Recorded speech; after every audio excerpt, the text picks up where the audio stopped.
Start reading in Psalm 126, verse 1. When the Lord brought back the captive ones of Zion, we were like those who dream, and then our mouth was filled with laughter and our tongue with joyful shouting. Then they said among the nations, the Lord has done great things for them. The Lord has done great things for us. We are glad. Restore our captivity, O Lord. As the streams in the south, those who sow in tears shall reap with joyful shouting.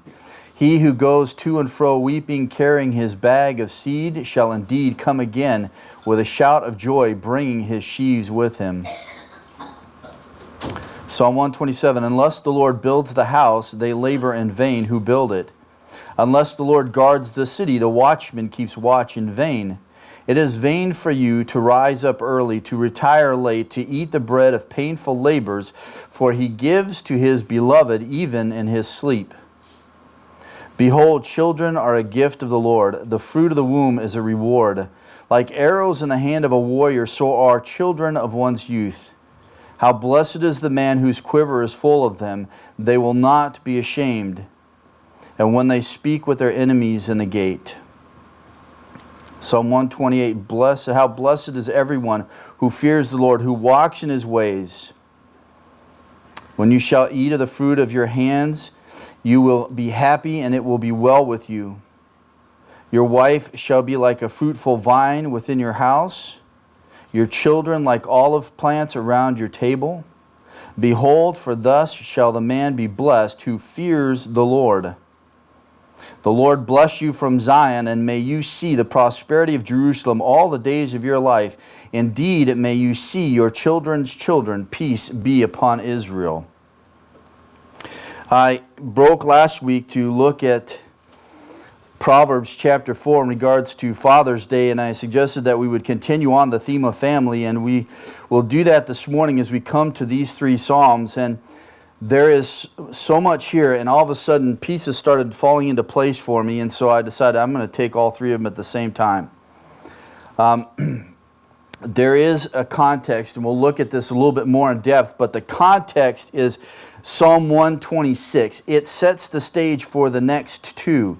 Now, some have suggested that Psalm 127 has to do with this exilic return. Those who are in exile return from Babylon. They come back to Jerusalem. They come back to the motherland. They come back to restore the city and their households. And some have suggested very well that Psalm 127 has that historical background to it. So as they return, the statement comes, unless the Lord builds the house, they labor who build it. They labor in vain who build it. Unless the Lord guards the city, the watchman keeps watch in vain. Now, it's very fascinating because then all of a sudden we have this psalm set in a group of psalms, and we talked about before that they come in groupings of three, and this is the next grouping. And so very likely, because Psalm 127 had that historical context, it was put in this context with Psalm 126 that has to do with restoration and returning to the land. So I'm going to handle all three of them together this morning.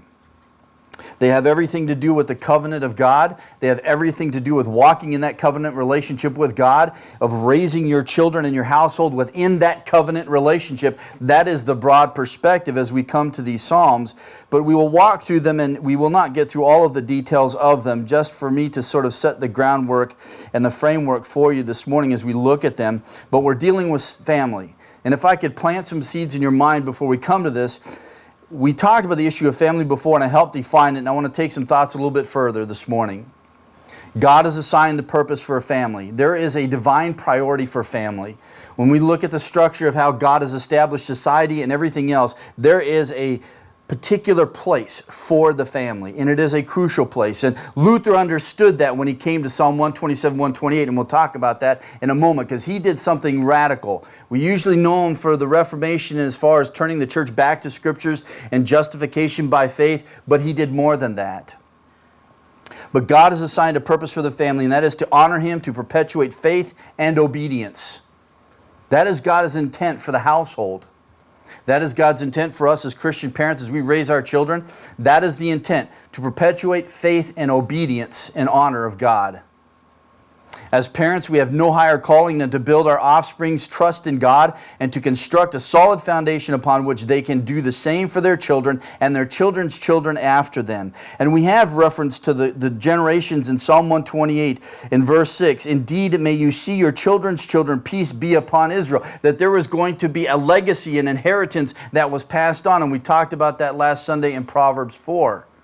That part of a father's role is to lay down a living legacy for their children, a legacy of godliness and service towards God. God's designed the family to provide refuge, fulfillment, completion, and satisfaction in life. But if the purpose is to honor God and perpetuate a legacy of faith and obedience, then the nature of the family, and especially in regards to parents, should reflect the nature of God. That is walking in a covenant relationship with God. And it should be seen in our lives as parents. As we raise up our children in godliness, as we raise them up, they need to see and witness the covenant relationship that we have with God through Jesus Christ, just the same as in the Old Testament that they were to do for their children. It is a living legacy that we are to pass on. And that is what these Psalms deal with. And they deal with the basis for the nation. If we're going to talk about transforming the nation in which we live and the culture in which we live, it starts with us in our individual homes. So I bring you back to the songs for the road, the songs of ascent, and we have seen several aspects in these psalms. We've seen the initiation to the journey in 120. We've seen dangers during the journey. We've seen worship during the journey, suffering during the journey, and God's deliverance. We've seen insecurity, but here we're going to find the household during the journey, Psalms 126 through 128. And these passages were crucial to Luther. He used them to revolutionize his time. It wasn't just about the Reformation and turning people back to the Word of God and about to justification through faith alone. He also wanted to revolutionize the family, the household. And there were things that were impacting the church during his time, and he led a revolt against them, really. I mean, it's amazing how God used this man. His personality was known for being very belligerent. But that was necessary for the time. God used him in the way that he was to accomplish what he wanted to accomplish in this time. There were a lot of things that Luther was going to bring down by the way that he lived his life in conformity to the Word of God. Luther became the first teacher to successfully revolt against the tyranny of the church fathers, the scholastic writers during the Middle Ages, because they gave an allegorical interpretation of Psalm 128. When they talked about the wife, they saw the wife as being the church. And therefore, those who were in ministry were to be wedded to the church. They did the same thing with 1 Timothy. When it gives the qualifications of the elders, they said a one-woman sort of man meant that you as a minister in the church of God was to be married to the church. That was your wife. And they taught celibacy. And they taught this as being the means by which God was going to fulfill His holiness. So Luther was going to rebel against this, and he was going to reinstate the family to its full dignity, and he used it with these two particular psalms, Psalm 127 and 128. He attacked so many things during his time, but this was one of the crucial moments in his life and ministry. It wasn't just about what we tend to reflect on in regards to the Reformation, and he led one of the biggest social revolutions in Europe in this time. And it had everything to do with the family. And it had everything to do with the significance of the family. Luther saw something pretty amazing about the family. And for us to understand the household and the family and how God designed it to be, we would do no better than to go back to the Old Testament, just like Luther did, and see what it says about the family and how God expects it to be and how He designed it to be. So I want to plant some thoughts in your head in regards to the family. If we look at the Old Testament, we will see that the center covenant dealings with God has to do with family. It sits in the family. You look at the generations of faithfulness and obedience that were passed on from one generation to the next. When Israel at the end of his life reflected upon his forefathers, Abraham and Isaac, and how they walked in the relationship with God, and he said, "This same God shepherded me through my whole entire life." This is what we pass on as godly parents. When we look as a family order in the Old Testament, we see that the family relationships are concentric. In other words, there is the married couple, the husband and wife, forming the center circle, the children, the next circle, the grandparents, cousins, and so forth, forming the next circle, and the covenant community, the outer circle. And at the heart of this is the nucleus. Okay? So this is all my own stuff. I'm just laying it out for you. I came on this when I started reading through Proverbs. Over and over, I started seeing these layers to society. So here they are, if you will, to give you a visual aid. If we start with the covenant community, we start with the outside, work our way inside. Next, we have grandparents and cousins. And everyone is interconnected. Family was an important thing. These were not relationships when there was sort of distance between them. All of them, they lived near each other. They dwelt near each other. They were connected with each other throughout their lives. And so I have all of these elements connected together. Grandparents and cousins, then we have children, then we have husband and wife. And at the center of all of it is God. This is God's intent. This is God's design. This is God's purpose. This is everything that God had intended it to be. He is the purpose for it all. He gives us the pattern for it all, and He gives us the principles for it all. And He does that in these Psalms for us this morning. If we're going to talk about building a godly household, this is how we do it. And these Psalms lay it out for us. And if we're going to talk about establishing a godly nation and a godly culture, this is where it begins. It begins within our four walls. So I bring you to these Psalms this morning, and if I could title all three of them, it is if God does not build the house. If He doesn't do it, the answer is it's vain. It's absolutely vain. God has to be in the process from beginning to end, and through everything that it entails, God must be in it. If He's not in it, it's in vain. I mean, oftentimes when we look at family, we think that if we look at a non-Christian family and a Christian family, they're exactly the same. They have houses and cars and all these things. All the kids' needs are provided. They all go to school. They all look healthy. They're all clothed. They have all of this stuff. And if you look at them side by side, we think they're exactly the same. And they seem happy and content. They're fat.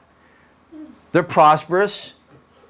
But the reality of it is they are nothing the same. In other words, sometimes we think it is like the non-Christian family is sort of like, well, they have everything right except for they just need this little addendum on the side, and that's God. No! That's first, that's foremost, and that's through everything. And without Him, there's nothing, and they're not the same. And these Psalms bring this truth out. The problem is we are so influenced by the world and the distortion of God's design that we cannot even see His design anymore. You look at the things that we're facing in culture today, homosexuality and all of that stuff. It is because man has rejected God's order.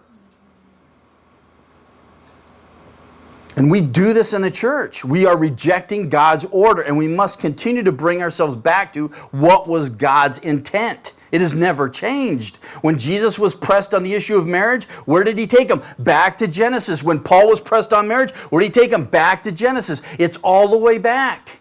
And it sets the paradigm for everything else. Even when you look at conduct within the church, 1 Timothy 2. The men and women, and what do they do? And what can't they do? Based on Genesis.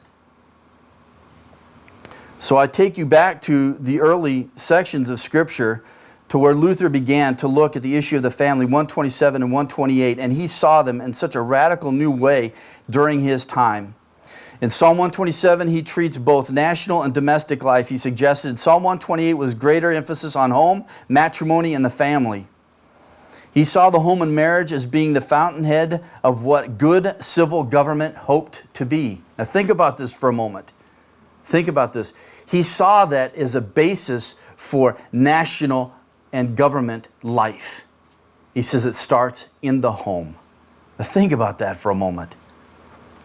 Let's take these a little bit further. Luther himself, in his own words, said, "For of houses or families are made cities, of cities provinces, of provinces kingdoms.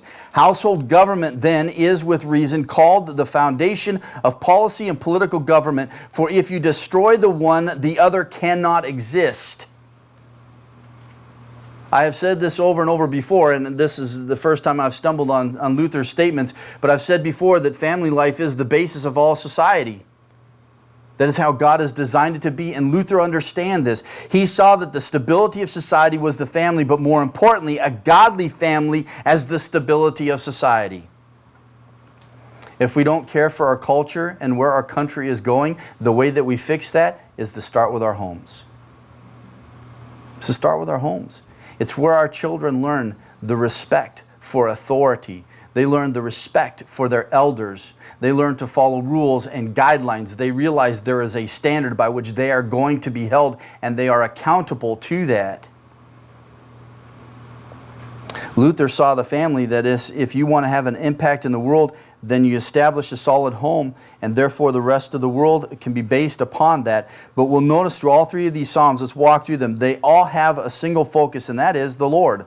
Psalm 126, the beginning of each strophe begins with this reference, the Lord brought back the captives, and in verse 4 of 126, bring back our captives or our fortunes.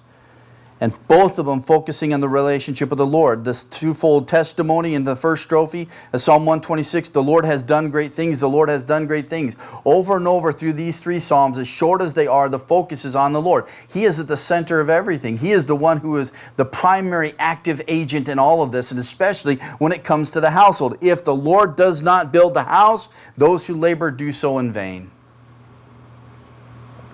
The Lord is the key in 127, beginning strophe, God's providence in everyday life. Unless the Lord builds, unless the Lord watches. The second strophe, God's providence in family life.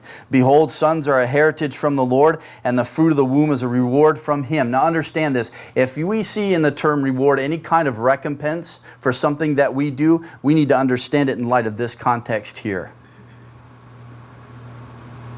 Okay? Just tell you that. And I won't take this thought any further, but I'm going to plant that seed in your mind. Because there's so many who have used the blessing of children as, see, God is blessing my life. And if you're living in sin, no, He's not. No, He's not. And dare you not blaspheme by saying that. Because the context is clear. Psalm 128, how blessed is everyone who fears the Lord, who walks in His ways. And all the fruitfulness that comes in his household because of that. And bracketed verse 4, behold, thus shall the man be blessed who fears the Lord. That is the requirement. That is the stipulation. That is the basis of all blessing in our household and family and with our children. Psalm 128, the first strophe, how blessed is everyone. Notice the parallelism that comes. Who fears the Lord, behold, thus shall the man be blessed. Who fears the Lord. Both of these bracket the first strophe. The second one then has the Lord bless you and peace be upon Israel. And God is the understood source of that blessing or that peace. Through these three Psalms, we find that God is the focus. That God is the focus. You go to any other passage in the New Testament, the same thing. Colossians, Ephesians. Ephesians, one of my favorite passages on family is chapters 4 through 6. You say all three chapters? Exactly. All three chapters, grammatically, I could show you how all three chapters, grammatically and structurally, flow right into the household. When he talks about unity and purity, walking in love, walking in wisdom, all of that flows into the household. And in all of those passages, we find that the Lord is the center focus. So what's the thought? This foundational principle means that the most important factor of the home front is not having the latest techniques, the most recent books or seminars. The most crucial factor in building a satisfying and stable household and home life is genuine humility before the Lord, walking in faithfulness and obedience to Him and in dependence upon Him in faith and prayer. This is where we begin. This is parenting 101. That if we're going to have a home the way that it ought to be, it begins with God. It begins with God. Everything begins with God. I love Proverbs, right? The beginning of knowledge, right? Is the what? The fear of the Lord. And it's interesting because that's not established merely as just the first step to be left behind to take other steps. No, that is the overriding principle that flows all the way through the book. Look at Proverbs. It brackets the whole entire book. It runs through the book. Without the fear of the Lord, there is none of the rest. That is first and foremost. Therefore, you can work as hard as you want at building a family. You can be diligent to guard your kids from harm. You can make sacrifices to provide for every need they have. You can do all of these things, but if God's blessing is not upon your own, you're wasting your time.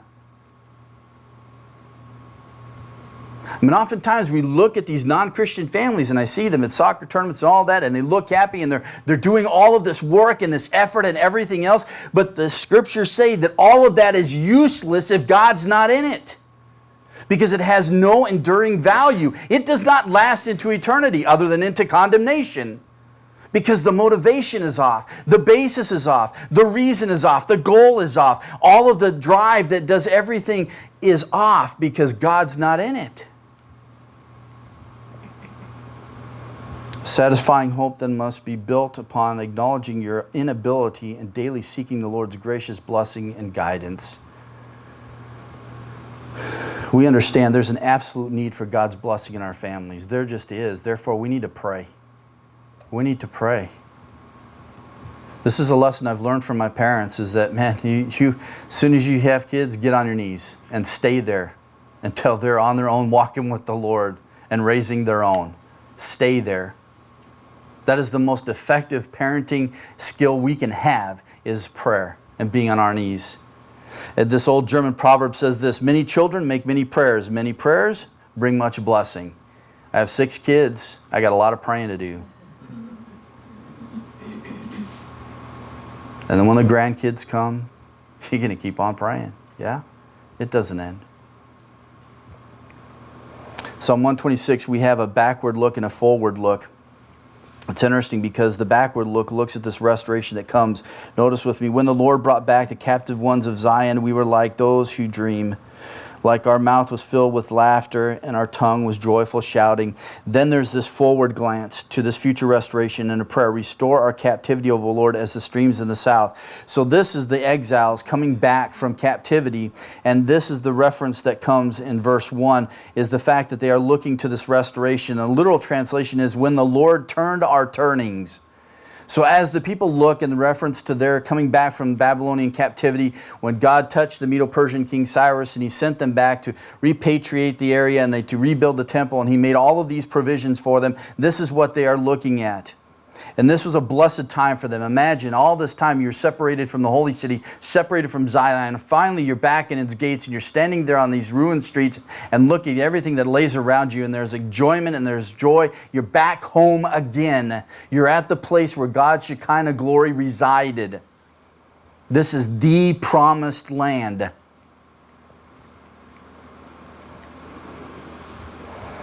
No doubt then that they were moved by great celebration. The reference to their mouths being filled with laughter and their tongues with shouting, the contemplations that come, that even the nations, the pagan nations, realize that the Lord has done great things for them. They follow that with their statement in verse 3, the Lord has done great things for us. And then comes a statement of contentment in the end of verse 3, we are glad. But all of a sudden there's a realization. There's so much left to be done. All of a sudden, this first blush of joy is pushed to the side when they realize that there is so much work to be done here. Yes, we're back in the land, but we have a lot to do to resettle the land. That's where Psalms 127, 28 come in. Because now they're back in the land and they have to reproduce and they have to establish their families and they're going to raise households. How are we going to do this? Psalm 127, 128 answer that question. If you look at Haggai in the earlier years, the return, they produced drought conditions in the land. Haggai responds to this as he writes, and I love this because in chapter 1, verses 5 and 7, it's bracketed by this twofold statement. The Lord Almighty says, literally, set your hearts on your ways. He repeats it in verse 7. And in the middle he says this, you have planted much but have harvested little. You eat but are never have enough. You drink but are never have your full, but you put on clothes and you are not warm. You earn wages, and we all feel this way, only to put them in a purse with holes in it, right? There was all of this labor, and there was no productivity. Why? Because their priorities were wrong.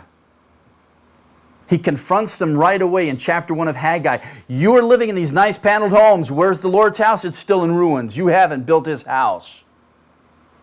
Their problem was they were all trying to build their own households. They were all trying to flourish. They were all trying to plant their crops and have their families and do all of this, but they were doing it without God. They were not giving Him preeminence, and therefore they failed to see the impact of this, the lack of spirituality, the lack of their obedience. Haggai confronted them by the word of the Lord. You need to get your priorities straight. You fix up God's house first, then you take care of your house. They need to be reappraised in their perverted priorities. They did not give God the preeminence that He was to have.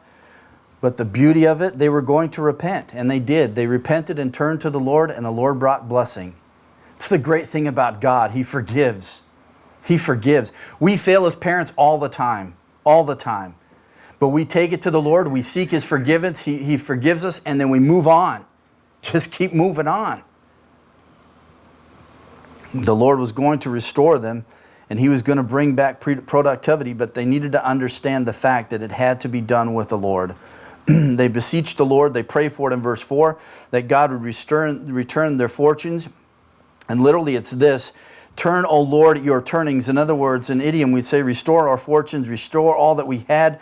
They had work to do, and they knew that they needed God in it. The picture of it comes in verses 5 and 6, and he uses the farming imagery. But notice, there's going to be tears and toil, but in the end, there's going to be joyful shouting, verse 5. And with the weeping and all of that, in verse 6, shall come indeed again the shout of joy, bringing in his sheaves. There's going to be tears, there's going to be toil, but there has to be trust, and in the end, there will be blessing.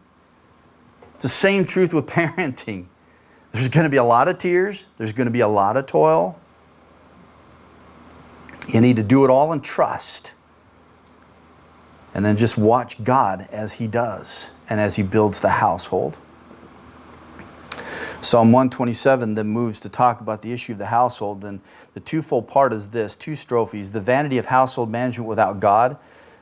And he goes on to lay out the establishes fact: it is vain to build a home without God. It is vain to guard your city or house without God. It is vain to work hard without God. If God is not in it, it's all vanity.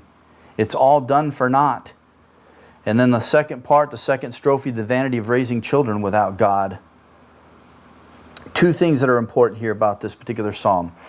He says in verse 1, unless the Lord builds a house. Now this reference to house, bayith, okay, house.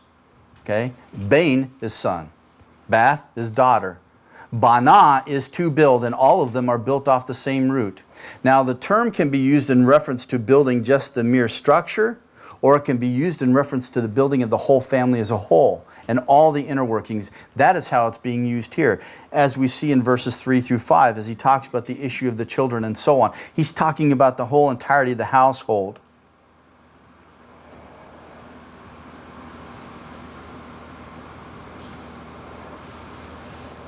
Therefore, we can say that this particular expression that's used in verse 1 of Psalm 127 refers to everything that goes on in connection with home life. The Germans used a term that talked about managing the household. Aristotle used the word economia, which is where we get our English word economics from. But a household economy includes primary relationships such as those of master to servant, husband to wife, father to child, as well as secondary relationships of gaining property and getting wealth. Those were secondary. Primary was all the family dynamics. It was all the interrelationships. Everything else was a byproduct of that. If those things weren't in order, the other didn't come. This is what he talks about in building the house. It's not just merely the structure. There's a key principle also that needs to be understood in regards to this psalm, and it's laid out here, and it's a broad principle, and it can apply to so many things and really everything in our life.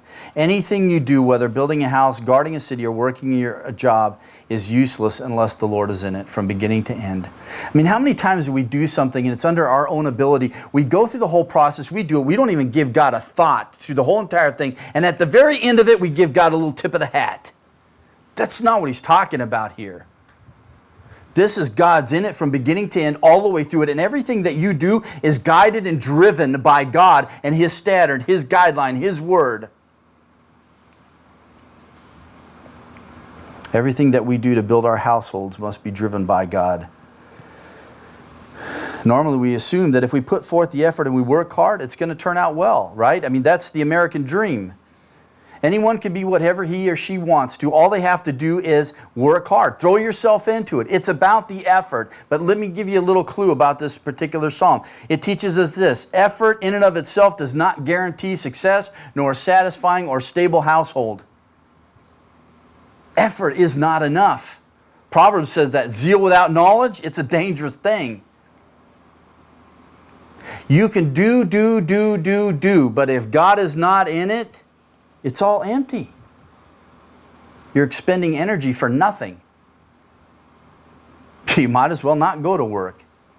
You might as well sleep all day if you want to.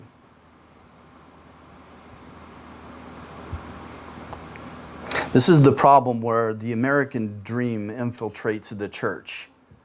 There's a difference between being an American and being a Christian. And sometimes we confuse the two.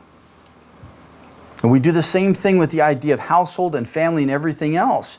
I mean, just imagine what would happen to this nation if it was based upon family.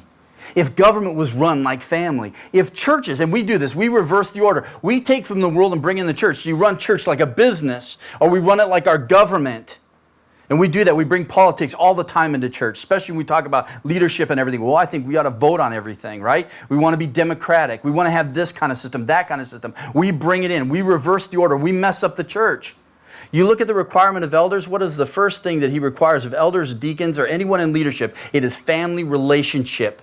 When Paul talks about his ministry, he draws on family, like a father, like a mother. When he talks to the church, he says, you're a household, you're a family. You're not an institution, you're not a company. Yes? Imagine where our nation would be if it was driven by the home.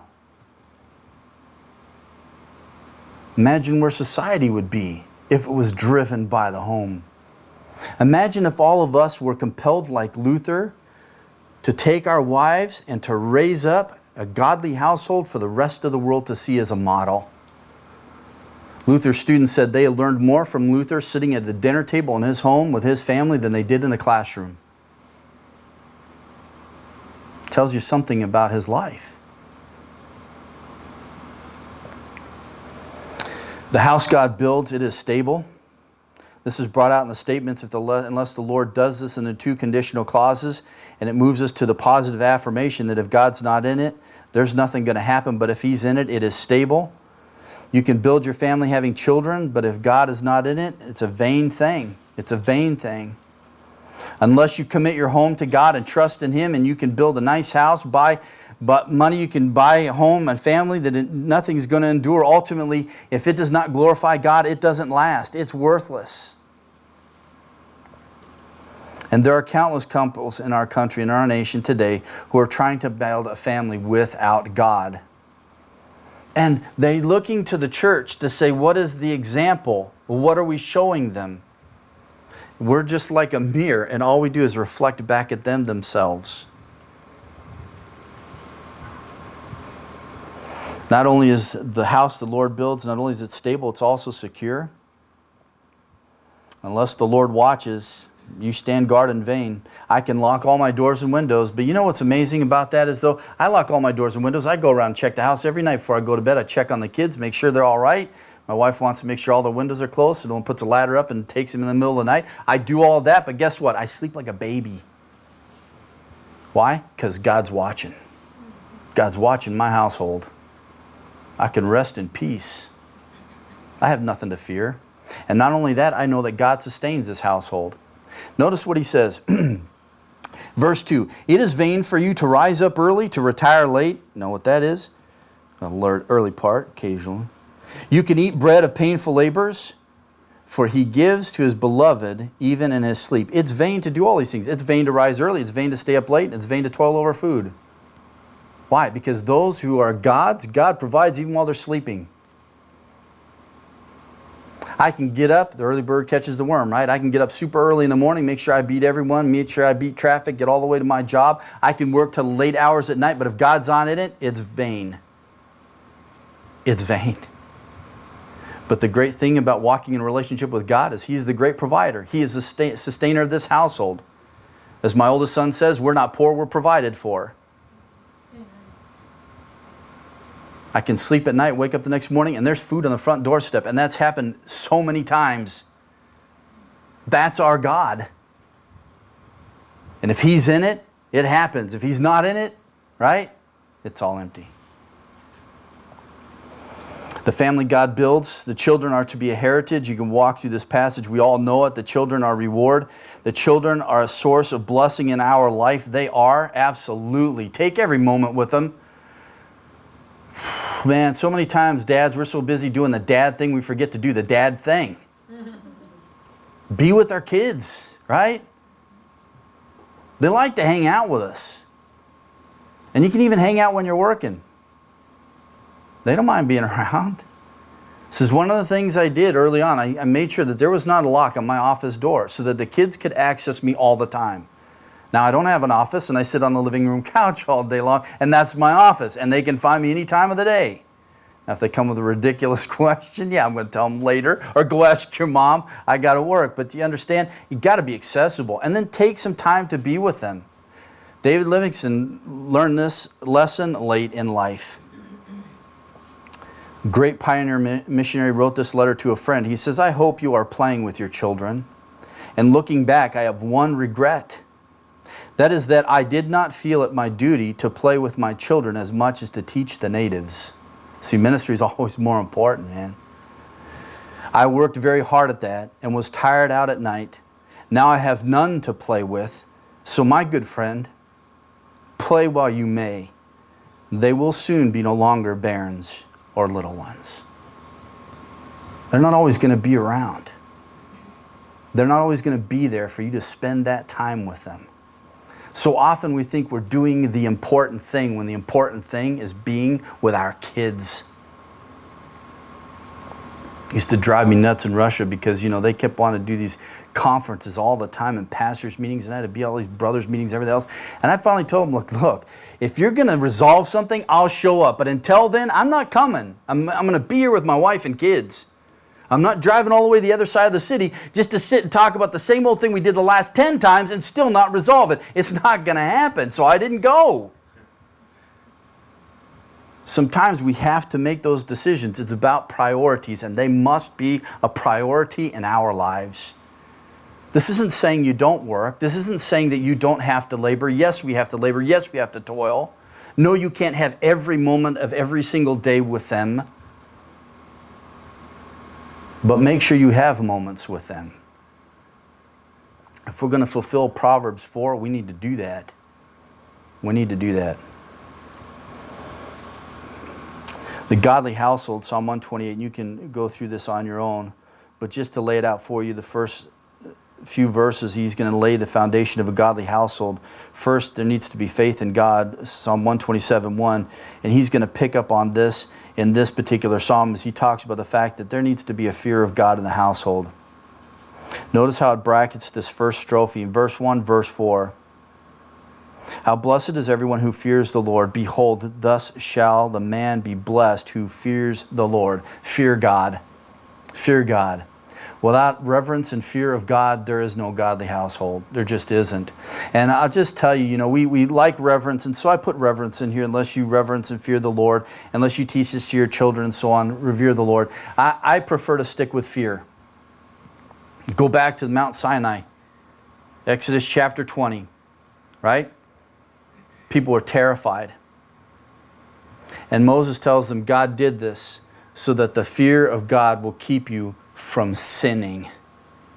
There needs to be fear in our households, and it needs to be seen in us as parents. Our kids need to see that we fear God and that we walk in the fear of God, and we need to teach them how to fear God. And not only that, we need to follow the ways of God.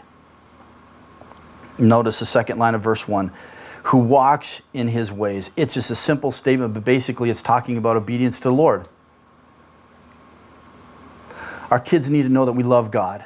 They need to know that we serve God. They need to know that we want to obey Him, and that the most important thing in our life is walking in obedience to God and walking in conformity to with His will. They need to see that. Let them see you have the quiet time. Let them see you being in the Word. Let them see you on your knees praying. Let them see that you live your life before God. Let them know that what guides you and directs you in your life is God. And they may say, oh, God, Dad, would you stop talking about God and everything? Right? My kids you always have a verse for something. Keep going with it. There is a proverb for everything, and keep bringing it before their eyes, because that will be the foundation later in life. And when I look back on my parents, that is the foundation that I always look back on, is that they walked in the fear of God. They walked in His Word. They sought to obey Him. They served Him with their life. They loved them with their life. Everything was about the Lord for them. And that's such a stabilizing thing for me in life. Because there's so many distractions. There's so many things that are going to pull us and push us in every other direction. We need to read the Word of God. We need to be walking in His ways, and we need our kids to see this. This needs to be at the core of our marriage. It needs to be at the core of our families. And I'm not saying you have to have family Bible time, although it's good. It is good. You know, one couple suggested, you know, me and my wife, we spend time in the Word together every day. And I thought, you know, that's a great thing. But the more I thought about it, I thought, you know what? But here's the thing that happens oftentimes with something like that is that when the other person stops doing it, so does the other one, right? Because all of a sudden you become dependent on each other to do that. So if the husband stops, then the wife stops. The wife stops, husband stops. They don't do it unless they're together. What's always been a joy for me is to know that my wife has a relationship with God. She spends time in the Word on her home by herself, driven by that relationship to Him. And therefore I know she's walking in accountability to Him. The great thing now is I start to see my kids do the same thing. We've had Bible time together, and we've done it for so long, and memorizing things together and walking through stuff together, but now to see them doing it on their own and choose to do that, that's awesome. But we need to instill this in our kids and keep encouraging that in their life. And the blessings flow. Man, if you walk in the fear of God and the ways of God, here's all the blessings. You shall eat the labor of your hands. You will be happy, and it will be well with you. Your wife will be fruitful vine within your house. Whoa, Lord. I'm praying for number 7, actually. But anyway, your children will be like olive plants around your table. The Lord will bless you out of Zion. You will see the good of Jerusalem all the days of your life. Even the nation will be blessed because of your household. You shall see your children's children. It will be carried on from generation to generation to generation. Here's the reality of it. If the Lord does not build the house, all the effort in the world does not matter. It's in vain. It's in vain.